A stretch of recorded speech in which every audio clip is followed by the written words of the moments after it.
안녕하세요. 쾌활 정경원입니다. 오늘은 보이차 만드는 방법에 대해서 저희 답판을 보면서 설명을 드리도록 하겠습니다. 당나라 시대 때 가장 유명했던 그 단계석이라고 하는 그 벼롯돌입니다. 벼롯돌을 저희가 2년간 다듬어서 만들어 놓은 답판인데요.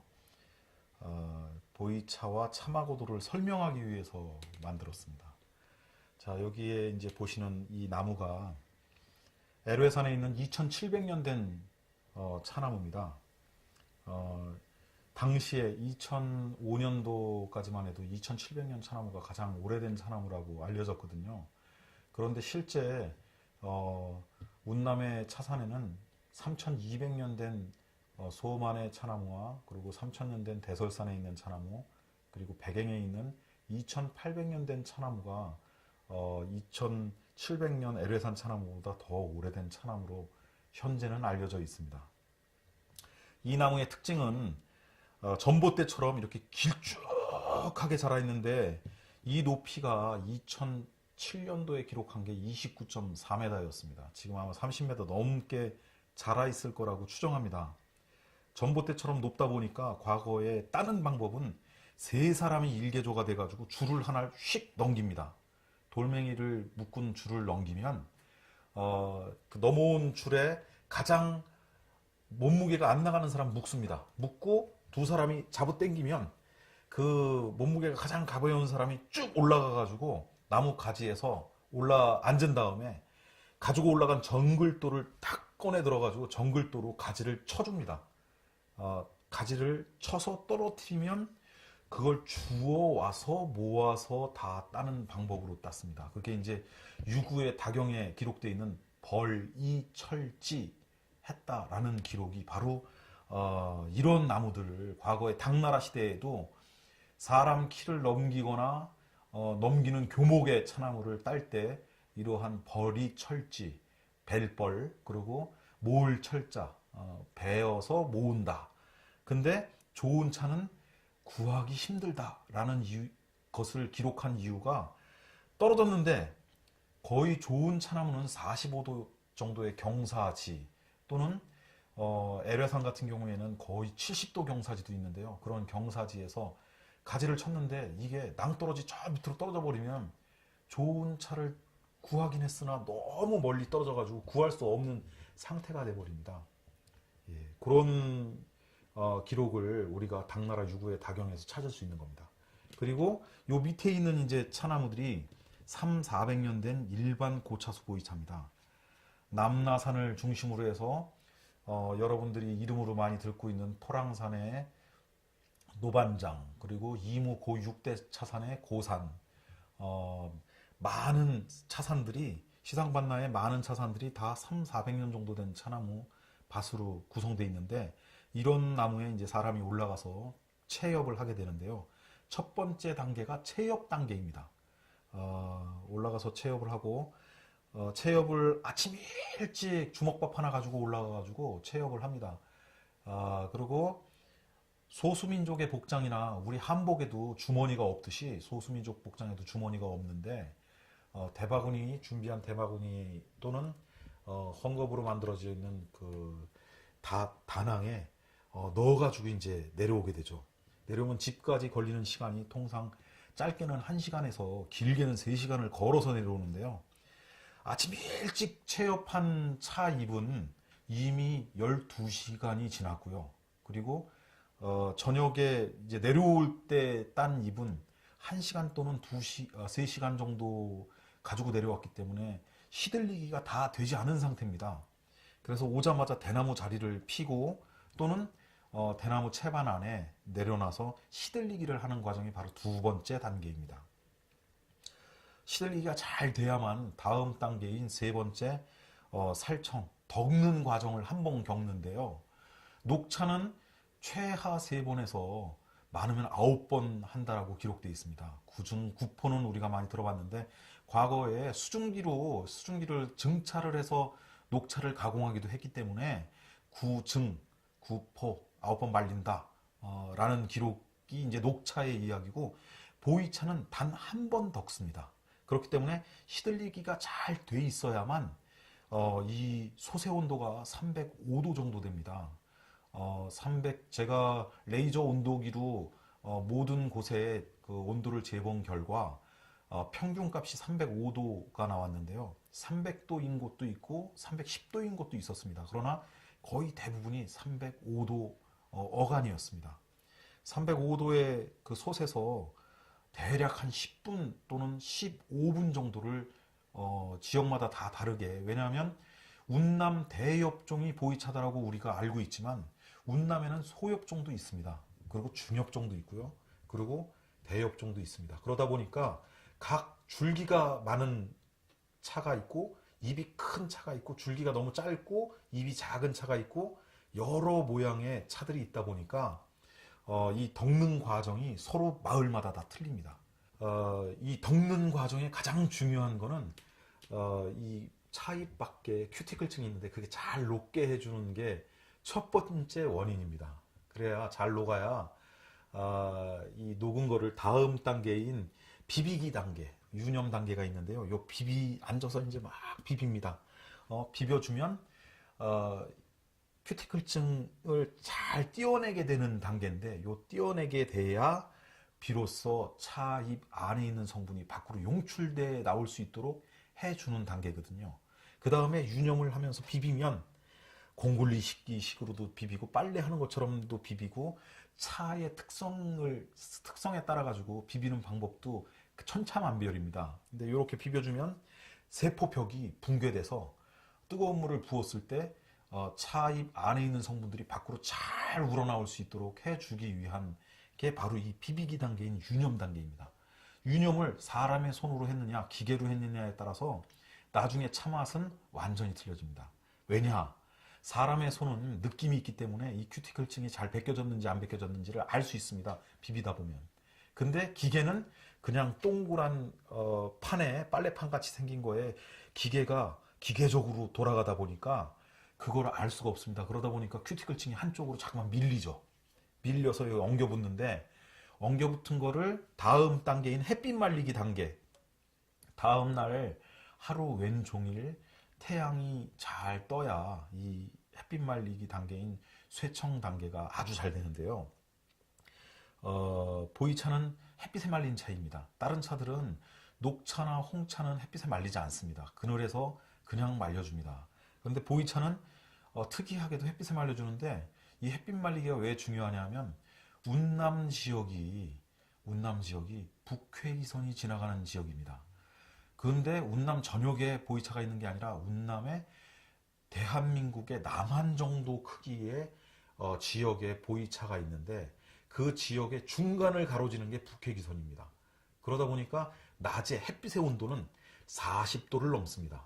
그리고 그늘의 온도는 26도 정도가 됩니다.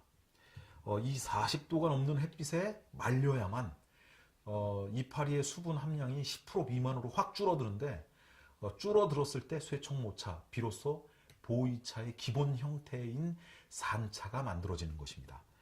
여기까지 만들어서 현지인들은 여기에서 보차 또는 보이차라고 하는 차를 먹었습니다. 그런데 이게 북경 또는 소비지인 황하 유역까지 전달되게 됩니다.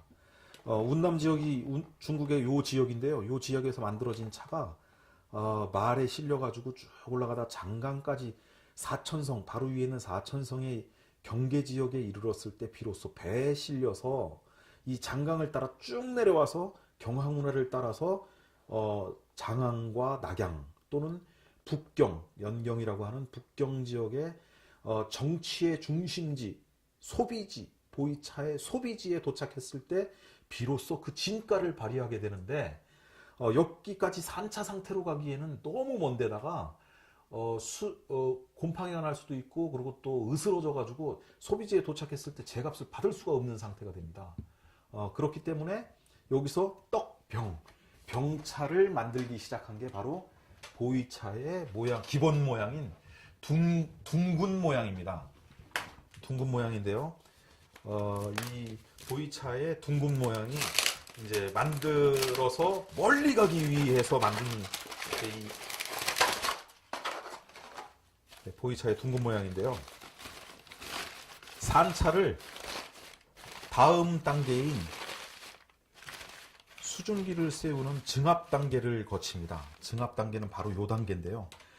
쇠청모차를 전부 다 산차를 다 모아다가 수증기를 한번 씌웁니다. 씌우면 아주 부들부들하게 유연한 상태가 되는데 그 상태에서 다포에 넣어서 성모, 우리나라의 맷돌과 같은 모양의 돌에 돌 밑에다가 놓고 그 다음에 사람이 올라가서 사람 몸무게 플러스 돌 무게로 해가지고 누릅니다.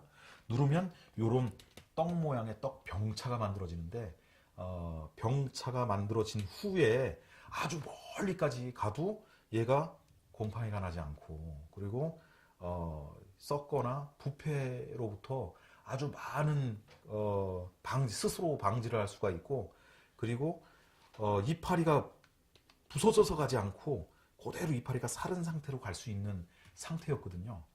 자, 여러분, 이 병차는 지금은 참 안타깝게도 모든 차가 병차의 상태는 아닙니다.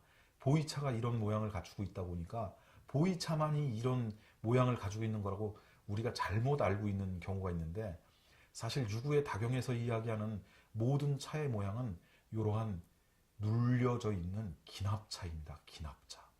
긴압차 중에 이렇게 둥글게 돼 있으면 병차, 그리고 네모나게 돼 있으면 전차, 그리고 주먹처럼 돼 있으면 타차, 때렸다 해서 타차, 뭐 그런 모양의 구분들이 이제 만들어지는 거고요.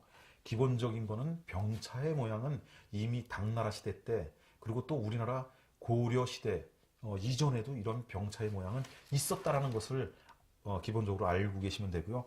그게 그렇게 만드는 방법이 유일하게 운남의 보이차에 아직까지 남아있다라고 알고 계시면 되는 겁니다. 이렇게 누르고 난 다음에 기납 과정인데요. 기납하고 난 다음에, 기납해서 성형하고 난 다음에 대나무로 만들어져 있는, 이제 대나무가 이제 엉성하게 만들어져 있습니다. 왜냐하면 공기가 많이 닿아야 되기 때문에 엉성하게 만들어져 있는 대나무 판에 다시 그 보이차를 올려놓습니다. 올려놓고 30분 후에 다포를 벗겨낸 후에 하루 또는 이틀을 이 그늘진 곳에서 말려주는데요. 그늘진 온도가 몇 도라 그랬죠?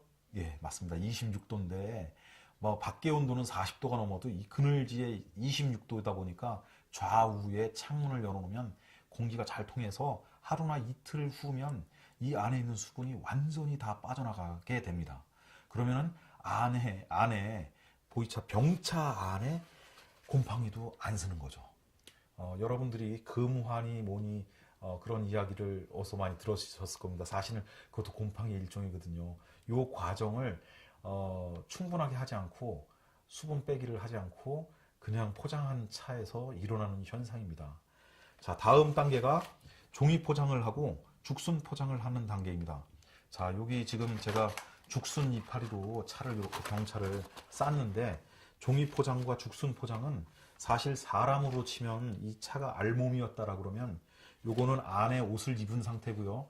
그리고 이 죽순 이파리는 고어텍스를 입은 상태입니다. 그래서 사천성, 여러분들 어마어마한 곳입니다. 사천성은 중국의 사천성은 아주 대분지인데요. 이 분지의 크기가 우리 남한만 합니다. 남한만 한데 여기에 수분이 거의 진짜 이게 어마어마한 수분이, 제가 여기를 지나면서 습도 90도? 90%? 98%?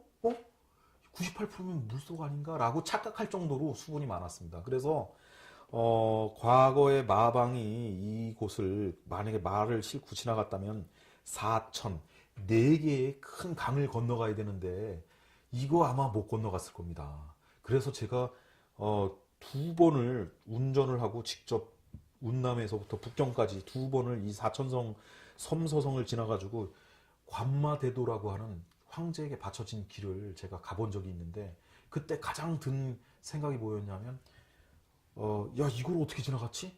라는 거였고, 결론은 뭐냐 하면 배를 타고, 배는 배 위에 집처럼 만들어져 있는 나무집이니까 나무집 안에 이렇게 죽순 포장이 되어 있는 상태로 딱 들어가면 비도 피할 수 있고, 그리고 습이 최대한 들어가지 못하게끔 저 죽순 포장과 이 종이 포장이 막아줘서 차가 변질되는 것을 막아줄 수 있었던 것입니다. 그리고 요 죽순 포장을 한 다음에 말에다가 싣습니다. 마방들이 이제 오는 거죠. 그러면 병차 한 개의 무게는 375g입니다. 375g짜리 7개가 모이면 2.5kg인데요. 그게 이제 우리가 얘기하는 7자 병차라고 하는 차가 요게 7개가 쫙 포장되어 있을 때 7자 병차라는 이야기를 합니다. 7자 병차에서 이제 하나를 빼면 나머지도 죽순 포장이 안 될 뿐더러 얘도 죽순 포장이 안 되다 보니까 저희 좋은 보이차 쾌활에서는 중국과 한국의 죽순 포장 특허를 이렇게 디자인 특허를 내서 낮게 포장을 하게 됐죠. 요거는 최초로 저희 좋은 보이차 쾌활에서 만들었다는 걸 알아주셨으면 고맙겠고요. 자, 그리고 이렇게 죽순 포장된 게 7개가 있으면 2.5kg인데 2.5kg가 한 박스에 6개가 들어가면 15kg입니다. 15kg짜리를 말의 이쪽 오른쪽 편에 2개, 왼쪽 편에 2개를 하면 60kg가 됩니다. 과거에 사람 한 사람 몸무게 정도 되고요. 그리고 말이 쉬지 않고 하루에 20km 내지 30km를 걸어가는데 아무 문제 없는 상태가 됩니다. 말은 정말 좀 불쌍한 게 자기가 진짜 너무 힘들어 죽을 것 같아도 그냥 걸어가다 죽어버립니다. 그렇기 때문에 반드시 얘는 50분간 걷고 10분간 휴식해줘야 되고, 그리고 하루에 무리해서 너무 많은 짐을 너무 무리해서 먼 곳을 가게 되면 말은 갈 수가 없습니다. 아마 그렇기 때문에 몽고군들이 사람 한 명에 말 뭐 10마리씩 주고, 그리고 이 말 저 말 이 말 이렇게 타고서 그 먼 8,000km의 유라시아를 확 횡단해가지고 갔을 거라고 저는 생각하는데, 어찌됐든 간에 마방들은 이렇게 해가지고 이 현수교, 참 지금은 이제 보기 이제 힘들어지는 현수교를 지나도 갔고요. 그리고 또는 이제 양피나 그 야크 가지고 만든 배에 싣고 이렇게 강을 건너기도 했고요. 그래서 이제 이렇게 싣고 천장남로, 천장북로 해서 라싸로 가는 아주 엄청난 3,500km의 차마 고도를 가서 티벳에 가서 아주 유명해진 게 첫 번째 보이차입니다. 너무 유명해지다 보니까 명나라 때 야, 우리도 보이차를 갖다가 먹어야 되겠다. 명나라 사람들이 보이차를 갖다가 요구를 하게 됐고요. 명나라 시대 때 가장 유명한 자산이 의방자산이었습니다. 그런데 이제 청나라에 들어와서 청나라 말에 차순내라는 사람이 과거급제를 했는데, 북경에 가서 과거급제를 하고 난 다음에 황제가 야, 너는 내려가서 이무정산에 내려가서 내가 먹을 차를 만들어라 라고 내려보내면서 그 차순내가 만든 차순호라는 곳에서 보이차를 딱 올리니까 거기다가 서공천조, 야, 상스러운 공나무를 우리에게 바쳤네 라고 하면서 커다란 편액을 하나 내려줍니다. 그게 사실은 뭐 보이차 스토리 중에 아주 이거는 대단한 스토리인데, 황제가 보이차를 사랑한 거거든요. 예, 그 이야기는 다음 편에 들려드리도록 하겠습니다. 자, 보이차는 이런 과정을 통해서 만들어야만 보이차다라는 걸 아셔야 됩니다. 제가 매번 숙차는 정확하게 얘기하면 보이차가 아닙니다 라고 말씀을 항상 드리는 이유는, 모든 차는 같은 차나무에서 만들어도 요거를 어떻게 만들었느냐에 따라서 녹차가 될 수도 있고, 홍차가 될 수도 있고, 숙차가 될 수도 있고, 보이차가 될 수도 있습니다. 그러나 보이차, 진짜 진정한 보이차는 바로 요 쇠청모차까지 거치고 증압을 해서 병차로 만들어서 죽순에 포장돼서 이렇게 가서 황제가 그 기쁨을 누린 그런 상태, 그 상태여야 진짜 진정한 보이차라고 말씀을 올릴 수가 있습니다. 자, 다음 시간에 다시 뵙겠습니다.